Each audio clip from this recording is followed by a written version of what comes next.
So, there's two sides to the attorney discussion. One is your own counsel, and one is the folks you're working with counsel. And, on your own counsel side, make a little public service announcement for attorneys. I think there's a huge difference in the value of attorneys, and there's a huge quality differential. So a lot of people think that I have an attorney and that concept means I now have access to all wisdom and legal knowledge, right? It's just not true. And so you've got the challenge both of the knowledge and the experience that you have to be comfortable with, the domain expertise, and the second is just quality. There's some people who are just smarter and more thoughtful. And so it's a real challenge when hiring professional services people to figure that out. If you don't have expertise in that domain, I strongly recommend you find someone you trust a lot who can make a recommendation to you when you're seeking counsel. And a lot of people say just go to big firms, but gosh, the quality within big firms, if you're seeking outside counsel, is dramatically different across the firm. And so I think it's really, really important to say, it's so hard to pay the price, the hourly rates, the attorney's bill, but the difference between the incremental cost of someone who's not that good and someone who's fantastic, I think for something that's important in life, it's probably worth it. And I'm very cheap by my nature, so it's difficult for me to say buy the higher price provider. But I think this is one of those places where it probably really does pay off.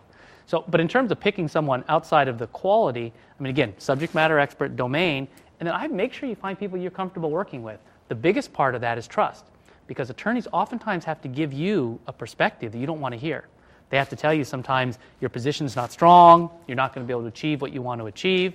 And if you don't trust them, if you don't really feel good about that, you start doubting what their motivations are. And it's really, you want to be in a position where you have a lot of respect for the attorneys you're working with.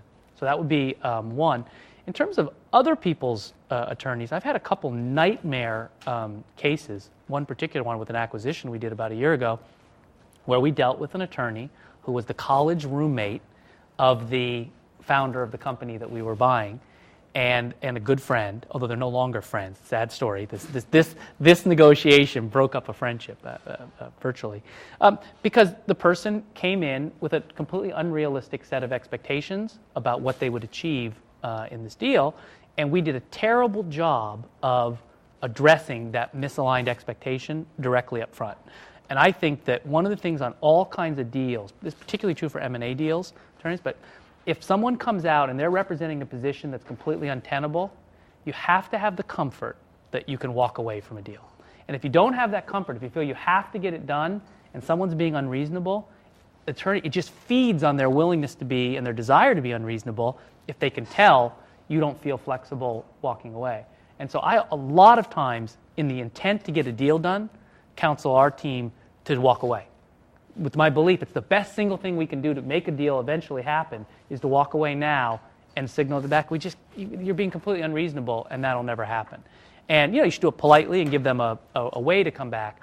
But attorneys that take a really aggressive stance on the other side that is not tenable to you need to understand that it's not tenable to you. So I'd put a lot of focus on that. A lot of times people say, well, some people are difficult. Their personalities are difficult, and they're obnoxious or aggressive. Those are things that I tend to try to sort of turn the other cheek on. I just let those go by you. If someone's really being belligerent and you continue to not be annoyed or shaken by it, my experience generally, but not always, is that behavior, it starts to slow down and stop, because they're doing it for effect. They're doing it to get you emotional, and if you don't bite, in general, they tend to relax that pressure. Plus, even the most obnoxious person in the world is still human, and you know when you're being obnoxious, and you feel uncomfortable about doing it. And over time, if you are being obnoxious and the other side is continuing to be reasonable and polite, usually they wear themselves down and feel like, I just feel bad, being such a jerk.